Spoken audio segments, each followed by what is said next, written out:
Continuamos con la conferencia Impactos de la educación y de la investigación interdisciplinaria en el transcurso de la vida, a cargo de Francisco Cajiao. Francisco Cajiao es educador, filósofo y economista. Ha ocupado cargos directivos en las áreas de educación, planeación y bienestar en el Gobierno Distrital de Bogotá. Ha sido consultor de Naciones Unidas, de UNESCO y de la Corporación Andina de Fomento, así como asesor del Ministerio de Educación de Colombia en aspectos relacionados con evaluación educativa. La piel del alma, cuerpo, educación y cultura, es una de sus publicaciones orientadas a recuperar el auténtico sentido de educar. Investigador y estudioso permanente de la educación, mantiene una columna de opinión sobre el tema en uno de los principales periódicos colombianos. Bienvenido, Francisco Cajiao.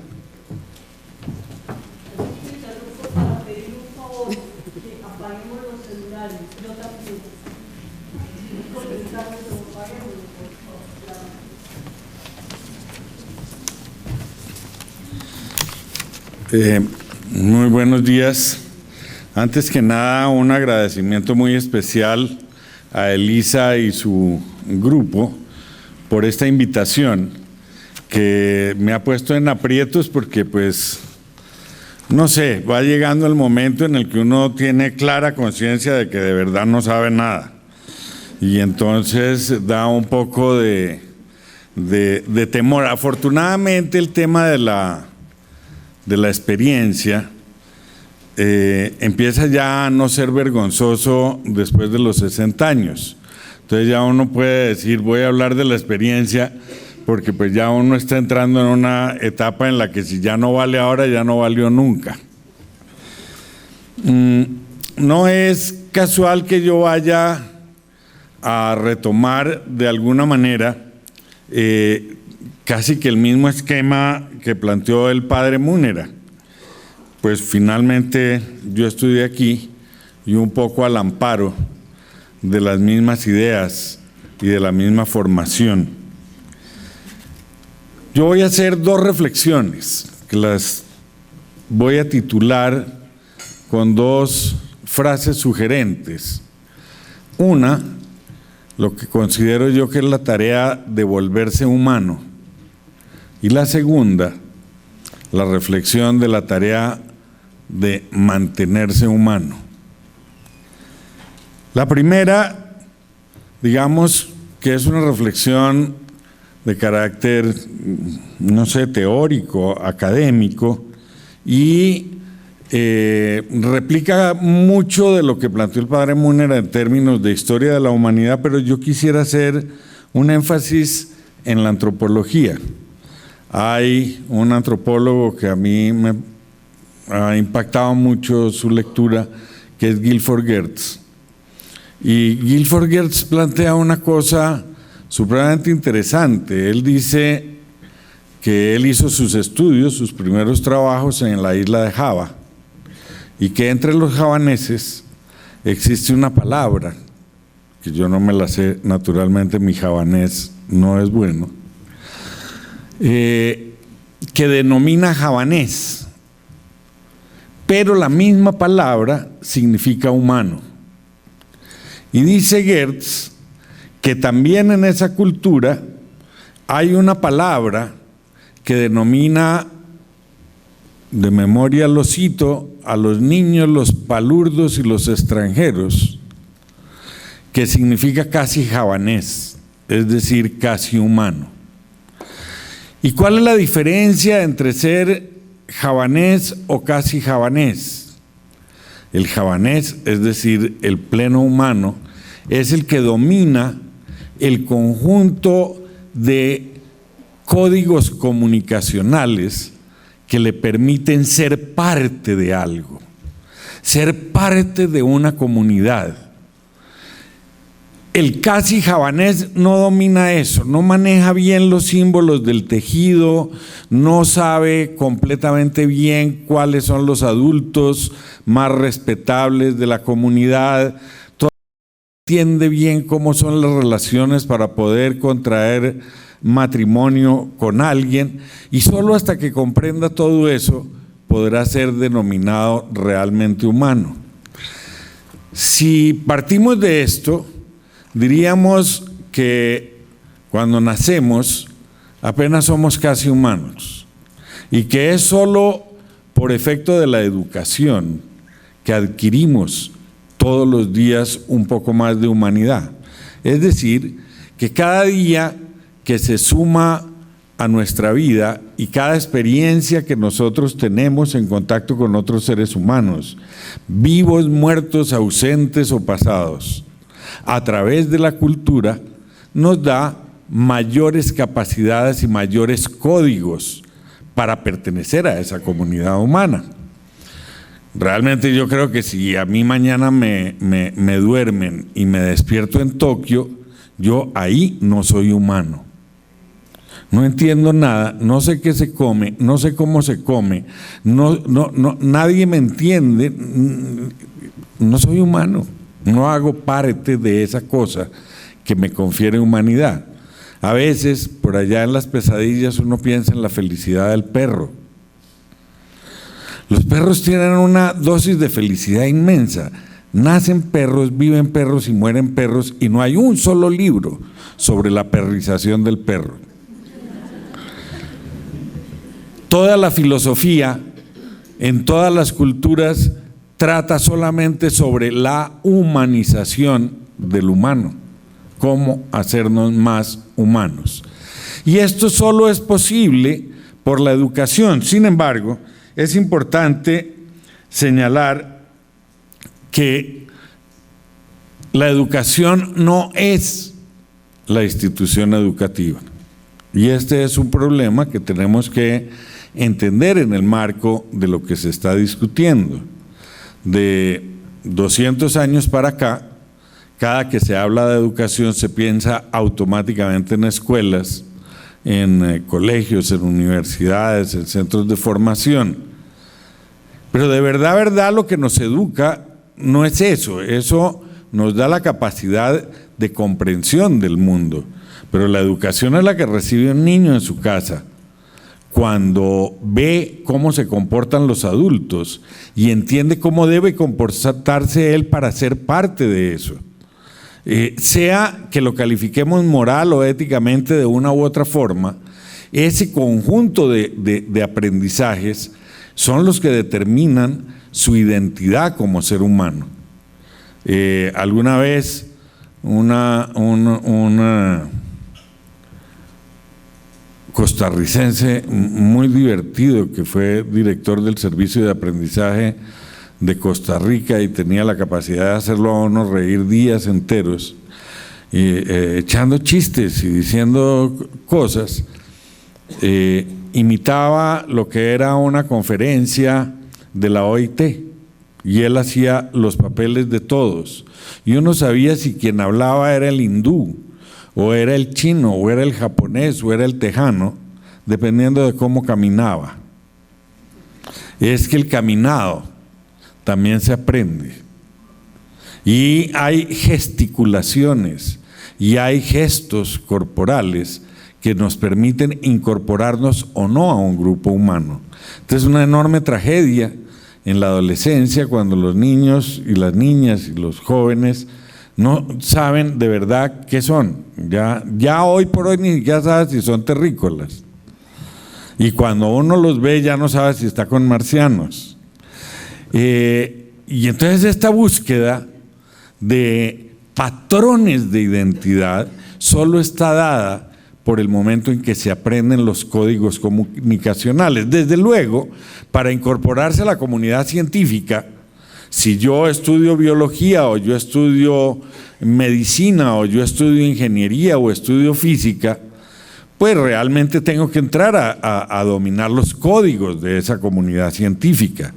Pero es natural para cualquier antropólogo marciano que cuando llega a un congreso médico encuentra una etnia totalmente distinta a la que se va a encontrar si está en un congreso de educadores.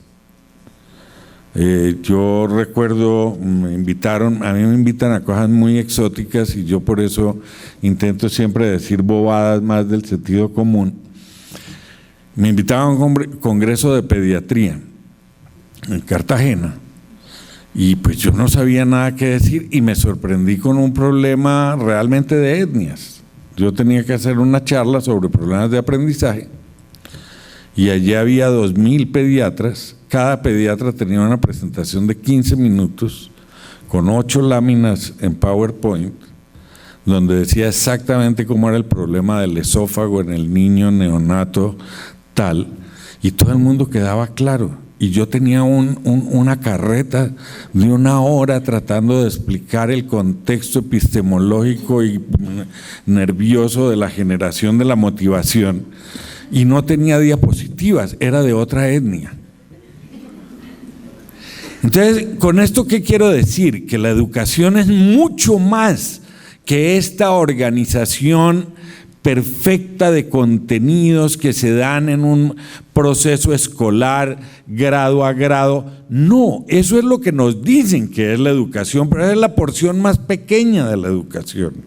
La más compleja es aquella que nos confronta con estilos de vida, con modos de vivir, con capacidad de adaptarnos a las nuevas circunstancias del mundo. Y este es un proceso que vamos haciendo a lo largo de toda la vida, porque toda la vida la sociedad va cambiando. Pero ahora viene una segunda reflexión, y es que esta tarea de mantenerse humano es más compleja. Llegamos a un punto después de haber pasado por el colegio, la universidad, sacar títulos, asistir a simposios, congresos, experiencias, fiestas, rumbas, etcétera, etcétera. Llegamos a un punto en el que decimos yo ya soy más o menos humano, ya me defiendo. Pues no, ya he viajado, he podido tal vez entenderme con alguien en un intento de hablar otro idioma. Hay algunos que son plenamente tri y cuatrilingües. Esos son más humanos porque tienen más posibilidad de humanización en otros contextos. Y entonces uno dice, estoy listo. Y como la tarea ha sido que la educación entendida en este ámbito grande antropológico consiste básicamente en formar a las nuevas generaciones para que puedan pertenecer a la humanidad, a esa que tenemos. Entonces uno dice, bueno, ya salí de eso. Pues no, la cosa se complica. Y aquí quiero referirme, digamos, a elementos experienciales. Empieza el momento en que el adulto requiere ser reeducado, totalmente rehumanizado por los niños. Y entonces es el momento en que aparece el abuelo y el niño de 4 años le dice, abuelito, ¿y tú alcanzaste a conocer a los dinosaurios? Y entonces ahí hay un fenómeno complejo. Pero llevémoslo a cosas más concretas. Yo quiero hablar de experiencias, digamos, personales, recientes e impactantes. Como ya uno va llegando a un momento en que tampoco tiene deseos particulares, pues digamos, si se ha movido en este mundo más bien neuronal. Entonces, pues tener un carro Mercedes-Benz pues no significa, por lo menos en Bogotá, más que un problema adicional. Y además no lo puede sacar. Entonces, pues no tiene gracia. Entonces, ¿qué hace uno? Pues invita a los hijos de paseo.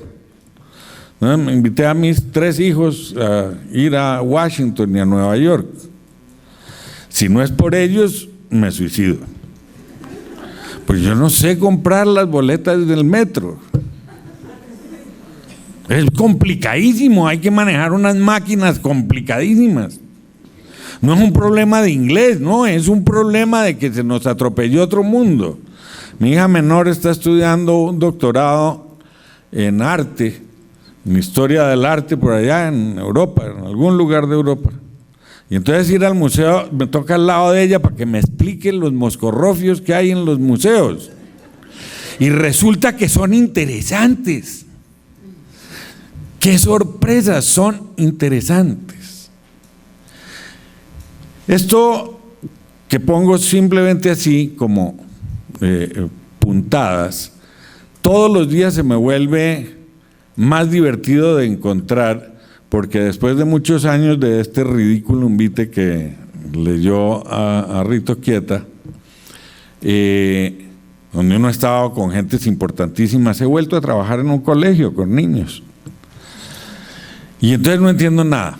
El uno en la una llega con el pelo verde, el otro se pone un gancho de ropa en la nariz y cuelga ahí los calzoncillos. Y entonces yo estoy con una etnia nueva de la cual tengo que aprender todo. Tengo que aprender el lenguaje, tengo que aprender todo, pero nunca en los últimos 10 años había tenido tantas ideas para investigar como he tenido en este solo año en que he vuelto a tener contacto con los niños. Entonces los niños terminan reeducando a los adultos, pero hay un problema grave. Y me parece que ahí tendría que centrarse un eje de investigación muy importante. Y es que paralelamente a esta, digamos, a esta sensación experiencial, el mundo parece seccionar cada vez más las generaciones. Un mundo que ha fabricado un universo, una especie de burbuja para los adolescentes. Entonces hoy día hay adolescentólogos y hay políticas para jóvenes y hay empresas para jóvenes y hay música para jóvenes y hay moda para jóvenes, y todo eso se ha hecho para que no se metan con los grandes,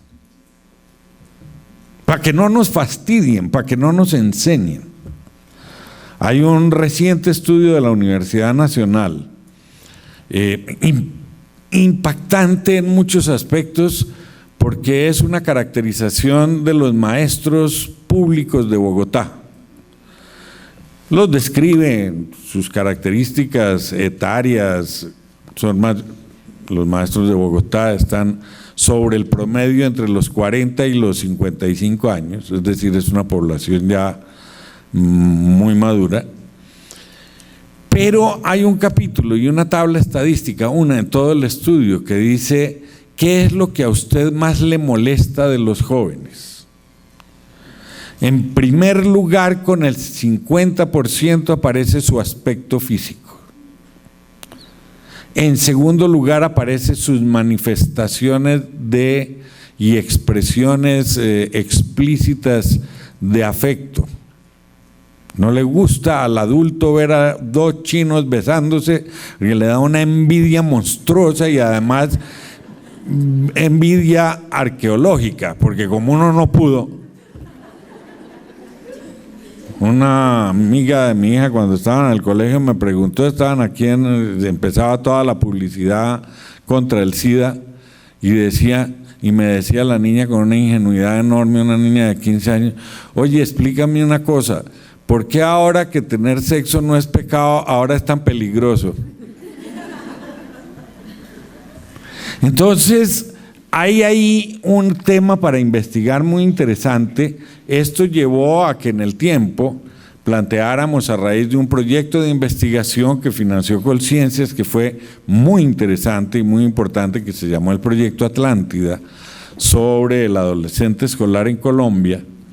Esto nos llevó a nosotros a plantear una necesidad urgente de poner a los niños y a los jóvenes en contacto con los ancianos. Es decir, retomar los ancianos de la tribu, pero no para que los ancianos le enseñen a los niños, sino para que entre las dos generaciones se reencuentren a recrear el mundo. El proyecto Ondas de Colciencias, que me correspondió a mí diseñar y poner en marcha hace ya 10 años, seguía ese lineamiento, y es un programa que ha sido exitoso, ha sido enormemente exitoso. Y al principio la directora de Colciencias, que era la doctora Margarita Garrido, me decía, ¿y por qué dentro de todo el programa no aparece ningún capítulo de formación de maestros? Y decía, porque esa le toca a los niños. Este es un programa para que los niños le enseñen a investigar a los maestros.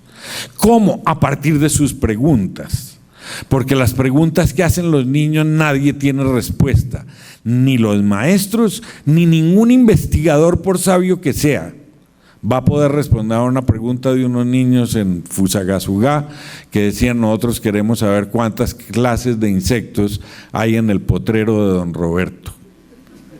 Eso no lo sabe ningún biólogo del planeta. Entonces hay que ponerse con los niños a redescubrir el mundo. Y este contacto, esta búsqueda, es lo que yo podría llamar, en términos computacionales, una forma de resetear el disco duro. Porque los viejos nos vamos volviendo canzones, no sabemos los discursos y venimos a encuentros donde solo estamos viejos, que ya todos sabemos lo que yo iba a decir.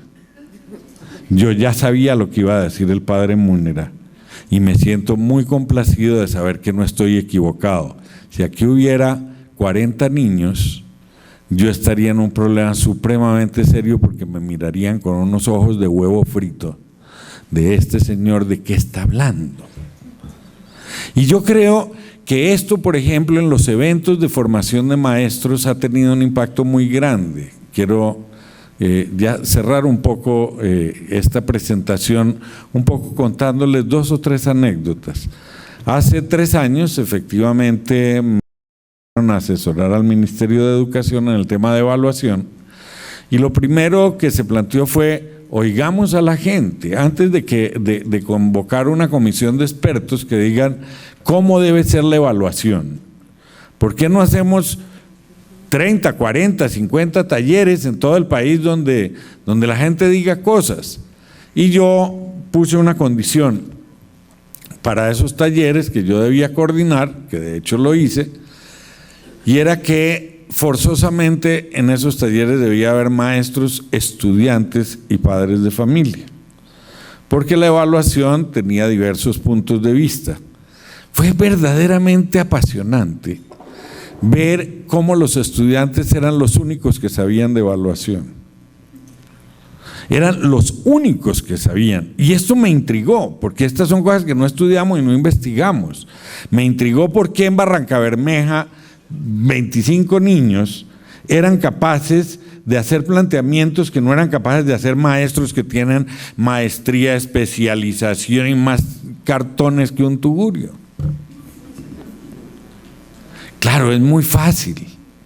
Es que cuando al niño lo evalúan, sale de la evaluación, está ansioso, espera que salga el segundo y le pregunta cómo le fue.